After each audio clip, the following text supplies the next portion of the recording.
President Trump's re-election campaign is in full swing, even as Democrats push the impeachment inquiry.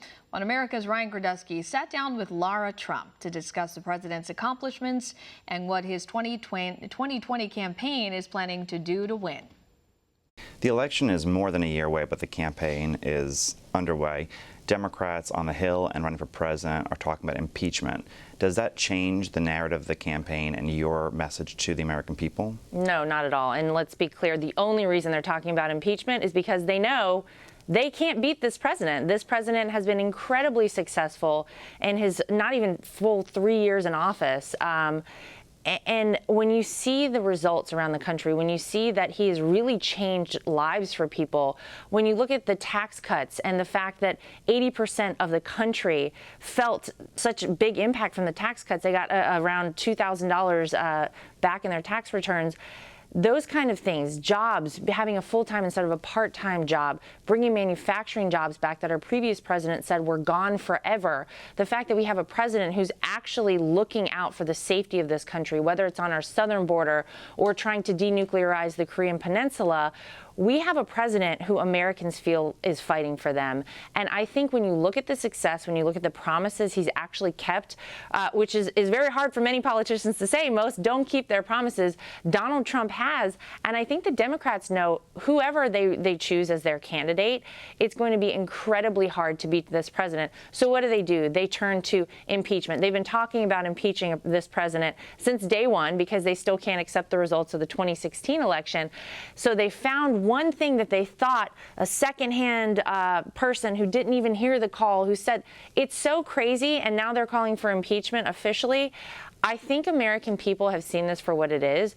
The majority of people in this country do not favor impeachment, and I think it's going to hurt the Democrats wholeheartedly as we look into the campaign. That said, at the Trump campaign, we're running on the success that we've seen throughout this country thanks to President Donald Trump.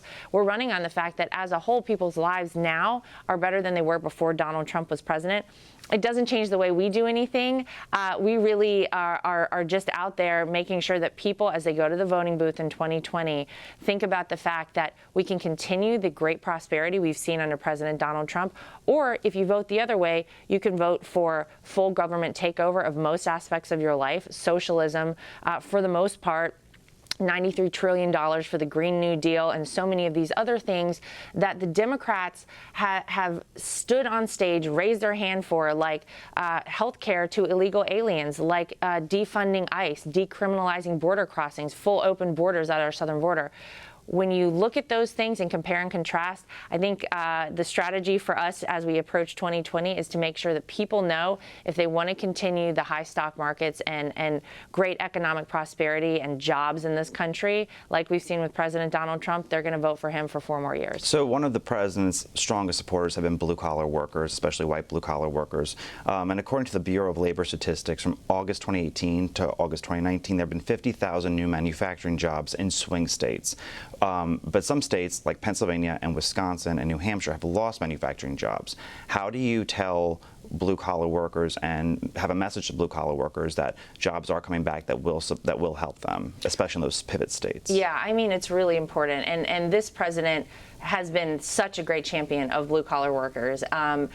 You know, things don't always go exactly as you plan them to. Sometimes things ebb and flow, but everything that this president and his administration are doing every day are bringing those jobs back. They will come back. You contrast that with almost every single Democrat running for president who wants to get rid of fossil fuels. Think about the impact that would have in states like Pennsylvania. That would eradicate thousands and thousands and thousands of jobs.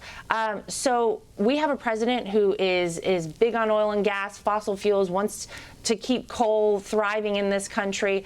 And you contrast that with what you might vote for on the other side, which pretty much every candidate has said we're going to eliminate fossil fuels. Talk about getting rid of a lot of jobs. That would kill, yes, so many jobs in this country. So I think, you know, the message really is, you know that this president is bringing back the manufacturing jobs. He's doing it every single day. Has it been exactly perfect everywhere? No, but they will come back. They'll continue to come back because his policies are allowing them to come back into this country. And you're either voting for that and continuing in that direction, or again, you're voting for the Democrats who want to get rid of so many more jobs in addition to those that the Obama administration lost. Many of his supporters are really worried about big tech and big tech's suppression of their voices on Twitter and on Facebook and Google changing algorithms. Is that a concern of the campaign, and that many of his biggest supporters and advocates will be silenced on social media where a lot of information is shared? It's a huge concern. It should be a concern to every American out there. We're in a bit of an unknown space when it comes to social media, and it was great for us in 2016. Brad Parscale was masterful in the way that he used social media to help Donald Trump become our president. And I think that the tech industry was taken aback by that. They didn't expect anyone to use it in quite that way. Now they're paying attention, and now they are silencing many, many conservatives out there, including my brother-in-law, Don. I hear all the time about the crazy way that they suppress things on his Twitter account, Instagram. The president just met with Mark Zuckerberg recently. He's paying very close attention to this. He's met with the big tech companies, and he's been very clear. You can't do that. That's not what this country is about. And while we don't have, this is a new space and we've never been here before, I think everyone realizes how dangerous it could be if you start silencing people, whatever their political leanings or whatever it is that they want to say out there, simply because you don't agree with it. So the president's paying attention. We're paying attention at the campaign. Don't worry, Brad's in charge of the campaign as our campaign manager now. So he certainly understands this way better than I do. And we are working at the campaign to make sure that our messaging gets out, regardless of what Facebook, Twitter, Instagram, anyone does, but it certainly is something that should be concerning to all Americans out there for sure. Well, Lara, thank you for speaking on One America News. Thank you. Want to see more videos like this? Click on the link below and subscribe to One America News on YouTube, and call your cable provider and kindly demand that One America News is added to your lineup. Call and subscribe today.